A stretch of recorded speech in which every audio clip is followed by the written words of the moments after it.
زبیدہ آپا نے منہ چڑھا کر پاس بیٹھی آسیہ بیگم سے کہا تھا۔ کیا ہوا زبیدہ آپا، خیر تو ہے؟ آسیہ بیگم نے پوچھا۔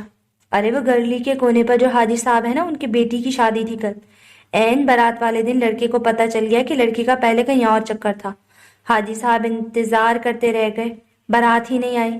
ویسے تو حاجی بنے پھرتے ہیں اور اولاد کو لگام نہیں ڈالی، پورے محلے میں بدنامی ہو گئی ان کی، زبیدہ آپا نے حقارت سے کہا تھا۔ واشنگ مشین سے کپڑے نکالتی ہانم کے ہاتھ کانپے تھے، اس کا نازک سا دل ڈوب کر اٹھ رہا تھا۔ اسے کچھ یاد آ گیا تھا جس نے اسے ڈرا کر رکھ دیا تھا۔ بس آپا، اللہ سب کی بیٹیوں کی حفاظت کرے، آمین۔ آسیہ بیگم نے صدقے دل سے دعا کی تھی۔ میں کہتی ہوں خیر سے اپنی بچیاں بھی شادی کے لائق ہو گئی ہیں، کوئی دیکھ کر ان کا بھی کر دو، اس سے پہلے کہ کچھ غلط ہو، زبیدہ آپا نے رازداری سے کہا۔ ماہم نے کان جو اسی طرف لگے ہوئے تھے، یہ بات سن کر اسے سخت غصہ آیا۔ ویسے زبیدہ آپا، آپ کی اپنی بیٹیوں کی عمریں کیا ہیں؟ ماہم نے اچانک باہر آ کر پوچھا۔ خانم نے اس کا ارادہ سمجھتے ہوئے ماہم کو گھوری سے نوازا، لیکن وہ ماہم ہی کیا جو باز آ جائے۔ ارے میری بیٹیاں تو ابھی بچیاں ہیں، معصوم، نیک، شریف، پورے محلے میں ڈھونڈنے سے بھی ایسی لڑکیاں نہیں ملیں گی۔ زبیدہ آپا نے اپنی بیٹیوں کی تعریف میں زمین اور آسمان کے کلابے ملا دیے۔ بالکل، ایک 28 سال کی اور دوسری 23 سال کی، ابھی تو دودھ پیتی ہیں وہ، اور نیک شریف اتنی کہ ہر وقت دوسرے لوگوں کے گھروں میں موجود رہتی ہیں، اور لڑکوں کی ایک لمبی لائن آپ کے گھر کے باہر لگی ہوتی ہے۔ ہم نے زبیدہ آپا کے انداز میں ہاتھ ہلا ہلا کر کہا تھا۔ زبیدہ آپا کی تو آنکھیں پھٹی کی پھٹی رہ گئی تھی۔ توبہ توبہ، کتنی زبان چلتی ہے اس لڑکی کی، دیکھ لینا آسیہ، یہ تمہاری ناک کٹوائے گی۔ زبیدہ آپا نے چائے کا کپ اس سے چھوٹی سی میز پر رکھتے ہوئے کہا۔ ہاں ہاں، جائیے جائیے، میں بد زبانی ٹھیک ہوں۔ ماہم 2-4 اور سناتی اندر جا چکی تھی۔ بس اب نہیں آتی میں تمہارے گھر، زبیدہ آپا ناراض ہوئی تھی۔ ارے آپا، یہ نادان ہے، اس کو میں پوچھتی ہوں، آپ بیٹھ جائیں، ناراض نہ ہو، آسیہ بیگم نے بوکھلا کر کہا، جبکہ خانم نے مشکل سے اپنی مسکراہٹ کو ضبط کیا تھا۔ نہ بس، اللہ معاف کرے، تمہاری بیٹیوں کو تو میں نے اچھا سمجھا تھا، دیکھا کیسے زبان چلا کر گئی ہے یہ ماہم میرے سامنے۔ زبیدہ آپا کو یقین نہیں آ رہا تھا کہ ماہم یوں ان کی بیٹیوں کے بارے میں منہ پر بات دے مارے گی۔ بیٹھ جائیں آپا، شادیاں بھی ہو جائیں گی ہماری، لیکن اپنے وقت پر، خانم نے مسکراتے ہوئے کہا تھا۔ 2 مہینے گزر گئے تھے، روحان جبین نام کا بھوت اس کے دماغ سے ہمیشہ کے لیے مٹ چکا تھا۔ مارچ کے آخری دن تھے، سردی کی شدت میں کافی حد تک کمی آ گئی تھی۔ اس کے اور ماہم کے فائنلز کے پیپرز ہونے والے تھے۔ خانم نے اب اکیڈمی جانا بھی بند کر دیا تھا، وہ گھر میں ہی تیاری کر رہی تھی۔ وہ اپنا نمبر بھی بند کر چکی تھی، جس سے افسا اور اس انسان کی اس کی جان چھوٹ گئی تھی جو اسے میسج کرتا تھا۔ ایک بات پوچھوں آسیہ، اگر تم برا نہ مناؤ؟ زبیدہ آپا اب نہ جانے کیا جاننا چاہتی تھی۔ جی آپا، پوچھئے۔ پورے محلے میں باتیں ہو رہی ہیں کہ ہر ہفتے ایک لمبی سی گاڑی تمہارے دروازے پر آ کر رکتی ہے۔ خیر سے کون ہے وہ؟ کس کی گاڑی ہے؟ زبیدہ آپا کے سوال پر خانم کا رنگ پھیکا پڑا تھا۔ ارے آپا، وہ گاڑی میرے تایازاد بھائی کی ہے، بہت بڑا آدمی ہے، پہلے باہر رہتا تھا، اب پاکستان شفٹ ہو گیا ہے، کبھی کبھی خیریت دریافت کرنے آ جاتا ہے، آسیہ بیگم نے سنبھل کر کہا۔ اچھا، لیکن پھر بھی لوگ تو باتیں بناتے ہیں نا کہ لمبی گاڑی میں جانے کون آتا ہے ان کے گھر، بھائی شریفوں کا محلہ ہے، ایسی ویسی بات بنتے دیر نہیں لگتی۔ زبیدہ آپا جو کہنا چاہ رہی تھی آسیہ بیگم اور خانم اچھے سے سمجھ گئے تھے۔ زبیدہ آپا تو خطرے کی گھنٹی بجا کر جا چکی تھی، جبکہ پیچھے وہ دونوں خاموش ہو گئی تھی۔ خانم کو خود یہ سمجھ نہیں آئی تھی کہ ہمدان انکل ان پر اتنے احسانات کیوں کر رہے ہیں، بلکہ انہیں خیال نہیں آیا تھا اب اچانک سیٹھ ہمدان اس گھر میں ہمیشہ خانم کے غیر موجودگی میں ہی آئے تھے۔ وہ اکثر کالج یا اکیڈمی ہوتی تھی جب وہ آتے تھے، اور اب جب سے وہ گھر میں تھی صرف ان کا ڈرائیور آتا تھا سامان لے کر۔ خانم کو انہیں دیکھنے کا تجسس تھا، لیکن وہ ابھی کچھ کہہ نہیں سکتی تھی۔ شام کو پھر ہمدان کا ڈرائیور آیا تھا، گاڑی سامان سے بھری ہوئی تھی، کھانے پینے کا سامان، سودا سلف، پھل، کپڑے، ڈھیروں سامان تھا۔ ڈرائیور کو دیکھ کر خانم کا موڈ بگڑا تھا۔ امی، ہمدان انکل ہم پر اتنے احسانات کیوں کر رہے ہیں؟ پہلے تو انہیں کبھی ہمارا خیال نہیں آیا، یہ تو میں خود پوچھنا چاہتی ہوں ان سے، لیکن وہ آئیں تب نہ۔ آسیہ بیگم بھی بھوکھلا گئی تھی، انہیں محلے والوں کی باتوں سے ڈر لگتا تھا۔ سنو بھائی صاحب، آسیہ بیگم نے ہمدان کے ڈرائیور کو مخاطب کیا تھا جو گاڑی سے سامان نکال کر گھر میں لا کر رکھ رہا تھا۔ جی جی بی بی جی، ڈرائیور نے ادب سے جواب دیا تھا۔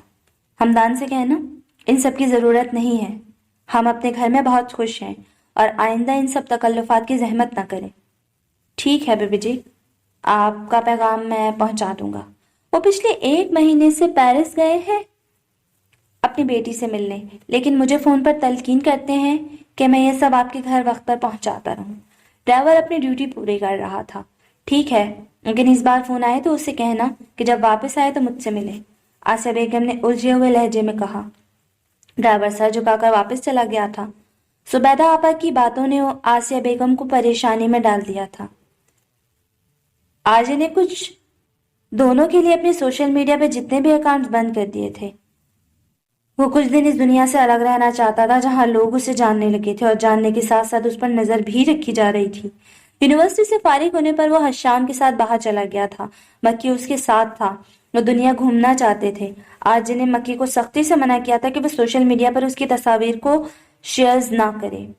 لوگ حیران تھے کہ آرجے کہاں چلا گیا تھا۔ البتہ اکاؤنٹ بند کرنے سے پہلے اس نے اپنے شائقین کے لیے پیغام چھوڑا تھا کہ وہ جلد پاکستان واپس آئے گا، اور واقعی جلد ہی پاکستان آنے والا تھا۔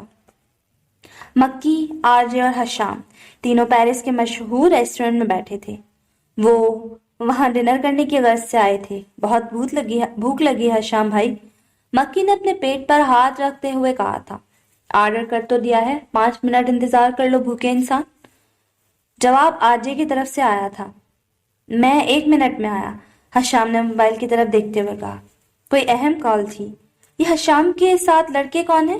ماہی نے پاس بیٹھی ایلا سے پوچھا۔ دوست ہوں گے اور کون ہو سکتے ہیں، ایلا نے کھانے کھاتے ہوئے جواب دیا۔ ماہی کب سے اپنے سامنے بیٹھے حشام کو دیکھ رہی تھی۔ آرجے کی اس کی طرف پش تھی اور اسے نہیں دیکھ پائی تھی، البتہ مکی اور حشام اسے نظر آ رہے تھے۔ یہ اتفاق یا اس کی خوش نصیبی کہ حشام اسے آج نظر آ گیا تھا۔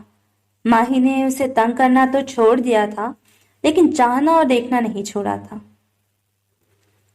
میرے ہم سفر، تیری بے رخی دل مبتلا کی شکست ہے۔ اسے کس طرح سے میں کہوں، فتح یہ میری انا کی شکست ہے۔ تو چلا گیا مجھے چھوڑ کر، میں نے پھر بھی تجھ کو صدائیں دی۔ میرے ہم سفر، تو رکا نہیں، یہ میری صدا کی شکست ہے۔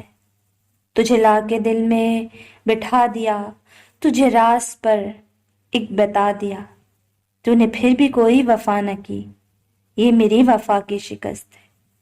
میں چراغ کو نہ مزاج تھا، تجھے بجلیوں کی طلب رہی، مجھے آندھیوں نے بجھا دیا، یہ میری ضیا کی شکست ہے۔ مجھے کوئی تجھ سے گلا نہیں، تو ملا تھا کب کا بچھڑ گیا، میرے جرم کی ہے یہی سزا، یہ میری سزا کی شکست ہے۔ میری خاموشی کے بیان کو تو سمجھ کے بھی نہ سمجھ سکا، میرے آنسوؤں کا پیام بھی دل بے نوا کی شکست ہے۔ غم حیات کے سبھی تذکرے ہوئے رائے گا، میرے چار اگر تیرا یہ ہنر میری ہر دعا کی شکست ہے۔ مجھے خاموشی حیات میں یوں کبھی نہ کوئی گرا سکا، تیری خاموشی کی پکاری میری ابتدا کی شکست ہے۔ دوست، شام کو دیکھ کر لگتا تو نہیں کہ اس کے دوست ایسے ہوں گے، یہ تو شکل سے ہی لوفر لگ رہا ہے، ماہی نے کہکا لگاتے مکی کو دیکھ کر کہا۔ چھوڑو نا، تمہیں کیا پرابلم ہے، جو بھی ہو، ایلا نے اس کی طرف دیکھتے ہوئے کہا تھا جب اسے اچھو لگا۔ کھانا اس کے گلے میں اٹک گیا۔ کیا ہوا ایلا، پانی پیو، ماہی نے اس سے پانی کا گلاس تھمایا تھا۔ او مائی گاڈ، ایلا کا منہ حیرت سے کھلا کا کھلا رہ گیا تھا۔ اس کی نظریں مکی اور آرجے پر جمی تھی۔ آرجے نے جیکٹ کے بازو کو فولڈ کیا ہوا تھا اور نظر آتی بازو پر عجیب سا ٹیٹو بنا ہوا تھا جس میں آرجے لکھا نظر آ رہا تھا۔ کیا وہ انسان واقعی آرجے ہے؟ ایلا ایک دم اچھلی تھی۔ کیا ہوا ایلا، کہاں جا رہی ہو تم؟ مائی نے اسے اٹھتے دیکھ کر پوچھا، جبکہ ایلا بنا جواب دے آرجے کی طرف بڑھ گئی تھی۔ ایکسکیوز می، آرجے کے پاس جا کر اس نے اسے مخاطب کیا تھا۔ آواز پر آرجے نے پلٹ کر دیکھا تھا۔